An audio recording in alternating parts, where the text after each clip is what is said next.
देह ठेवला तर तो डायरेक्ट वैकुंठ धामाला जातो, असं कबीरदासजींचं म्हणणं आहे.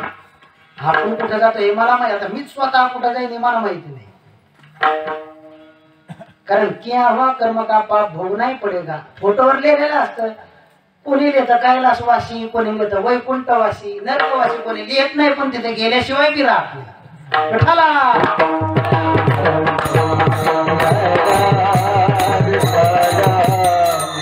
म्हणून उपकार करण्यासाठी येतात. काय उपकार करतात तर संतांचे उपकार किती आहेत, माय बापापेक्षाही संतांचे उपकार आपल्यावर जे असते. कसे ऐका, माय बापांनी आपल्याला जे दिले, जे दान दिले ते संपणारं दान दिले. कोणतं दान म्हणजे नाशवान दिले. हा पिंड कुणापासून झाला, माय बापापासून. पण हा नाशवान आहे का नाही, नाशवान आहे. म्हणजे नाशवान दान माय बापांना दिलं. तुम्ही म्हणता संत महात्म्याने काय दिलं, तर संत महात्म्यांनी असं दान दिलं, दिले अक्षय दान, केले उपकार सांगू मी काय, हो बापन करी ऐसी माय, धर्मी त्यांचे देखिले पाय, दिले अक्षय भरदान,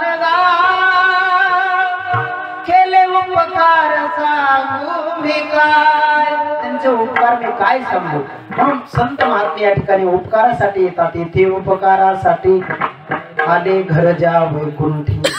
परत संतांना बोलायचं झालं, मी संतांचं सांगतो, ते कधीच खोटं बोलले नाही, कधीच खोटं बोलले नाही.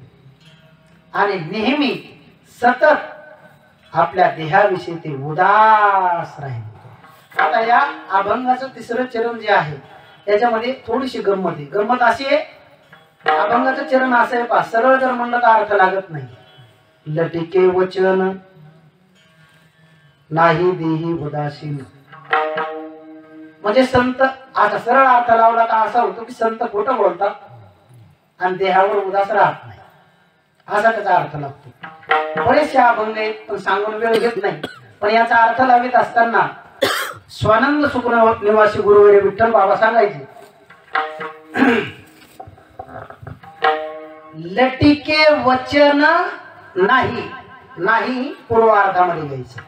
लटिके वचन नाही देही उदासीन, देहावर नेहमी उदास असतात. भक्ताईसे जाना जे देही उदास, गेले आशा पास निवारून. संत महात्मे कधी खोटं बोलत नाही. लटिके वचन नाही देही उदासीन, येथे उपकारासाठी आले घर जा वैकुंठी. विठोबार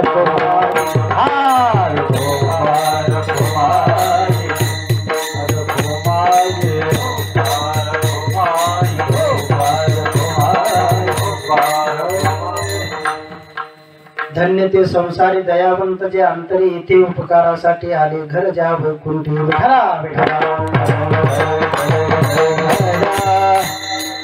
चाल झाली असं आपण करू.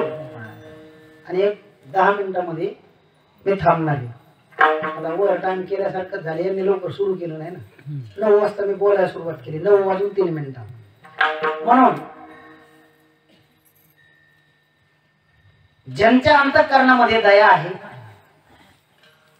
त्यांच्या संसाराला धन्यता, म्हणजे त्यांच्या जन्माला काय धन्यता. धन्य ते संसारी दयावंत जे अंतरी.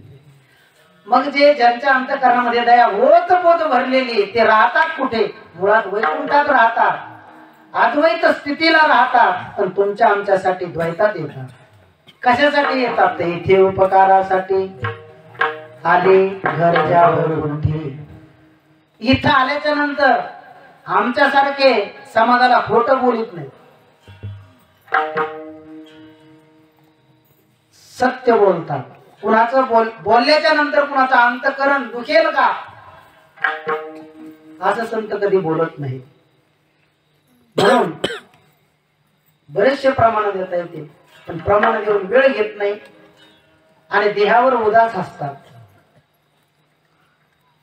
देहावर संत महात्मे उदास का असतात तर त्याचे कारण जो रखुमा देवीवर आहे तो जोडण्यासाठी, आणि आपण सुद्धा देहावर उदार झालं पाहिजे. तुका म्हणे व्हावे देहासी उदार रखुमा देवीवर जोडावया. म्हणून असे संत महात्मे वैकुंठाहून इथं उपकारासाठी आले, पण आल्याच्या नंतर ते बोलतात कसे तर सत्य बोलतात, साच बोलतात, खरं बोलतात, मधुर बोलतात, अमृतासारखं बोलतात. मुखी अमृताची वाणी, देह देवाचे कारण. संत महात्मे कसे बोलतात? मधुरावाणी वाटी, मधुरावाणी ओटी, मधुरावाणी ओटी, मधुरावाणी ओटी. तुका म्हणे वाव पोटी. आणि समाजाने त्यांना कितीही त्रास दिला, अपशब्दांना बोलले तरी त्यांच्या पोटा वाव म्हणजे जागा, त्यांच्या पोटामध्ये ते साठवण्याची क्षमता आहे, तेवढी जागा आहे. म्हणून माऊली ज्ञानोबरायांनी सुद्धा ज्ञानेश्वरीमध्ये असं वर्णन केलेलं आहे, संत महात्मे बोलत असताना कसं बोलतात. तैसे